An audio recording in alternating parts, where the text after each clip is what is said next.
Hello, anyone. I'm Scott Bam. They called me the old farmer. In my youth, I had strong upper muscle strength. When I left the farm, over the years and decades, I lost muscle and gained fat. But one thing I noticed is instead of eating cooked vegetables, I eat raw vegetables. I prefer heavy bread over spongy bread, even if it's whole wheat with extra fiber. I try to keep my fat count below 20 grams of fat a day. I want to be well satisfied when I leave the table. So I prefer hard-to-eat foods for the majority of my meals. I enjoy desserts just as much as the next person. I tend to eat one meal a day, so it's a little easier to keep to the 20 grams of fat a day. I don't always succeed, but I do so often. Yes, I might have a piece of toast in the morning. I prefer homemade bread for toast. I can smell all the artificialness in store bread, and to me, it's a bit nauseating. A good rule of thumb, if it tastes like food and easy to eat, don't. In other words, it should be harder to eat and harder to digest. That's not to say never have the other types of food. As an example, I do like jelly filled with the white sugar frosting on top. You know what I'm talking about, raspberry filling on the inside. They squirt it in by injection. Maybe once a month I'll have one. Usually with dinner we'll have decaffeinated British tea. We prefer Tetley decaffeinated black tea.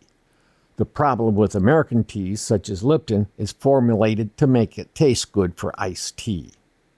If you go to Canada and buy Lipton tea in loose or in the little tea bags, it is formulated for drinking hot, as they do in Great Britain. And of course, there are other British teas available. We get nothing for mentioning these teas to you. It's a soothing beverage that fits well with the ending of the day, whereas in the morning it's strong farmer's coffee. I use a heaping 1/3 cup of ground coffee.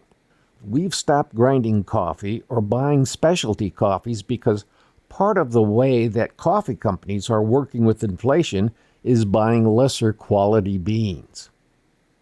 Also, we never go to coffee shops. I find coffee houses make coffee for the unwashed masses that don't know what good coffee is. Our holiday coffee has become Dunkin' Donuts ground coffee. Yes, I'm being flippant and disrespectful. I don't believe it in a minute, but I'm trying to convey the tastelessness of the coffee served in these coffee houses. Sure, if you put a pound of cocoa and caramel, it can hide the taste of the coffee. I can see how that could be popular. But the number of calories you would get.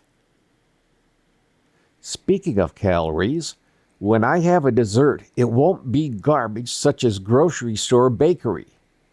If it can't be made with all the right ingredients and with all real butter where appropriate, then I won't eat one, unless I might offend someone. But if I'm going to go for dessert, it shall be the best tasting it can be. Otherwise, you're wasting calories for nothing. Usually on the big holidays, I might even eat slovenly, and occasionally I will have something like macaroni and cheese. I either cover it with horseradish or the cheap tin of black pepper that doesn't have any bite to it. If I do have breakfast, it's oatmeal, not the instant. Better yet, the rolled steel oats. Again, things that are harder to eat and digest. Eating like this will fill you up more and make it last longer between meals.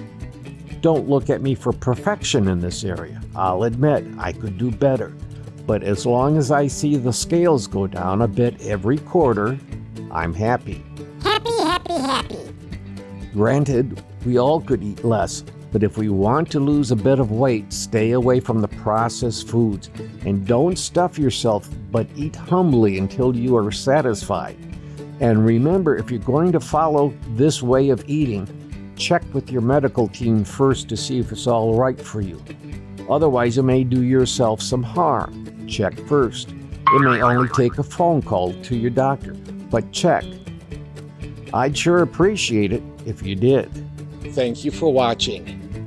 And please be safe. We'd sure appreciate it if you could subscribe and leave a comment. You know how YouTube behaves. They won't believe you watched a video unless you leave a comment. Also, it would help if you ring the bell and do a thumbs up. As you know, if I find a good channel, I pass it on to you. So if you think it's appropriate, it would sure help if you passed us on to your closest 10,000 friends and family. But above all, give a helping hand to someone today. It's the best gift to give. It'll make you feel good too. Don't forget to click like, subscribe, share, or ring the bell buttons on the Original Old Farmer channel. We enjoy reading the comments that you leave, and they do help the channel, so keep them coming.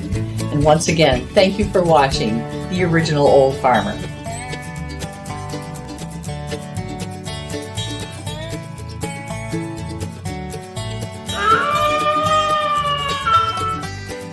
The VFW National Home for Children, providing families of veterans and active duty military opportunities for growth and development in a nurturing community.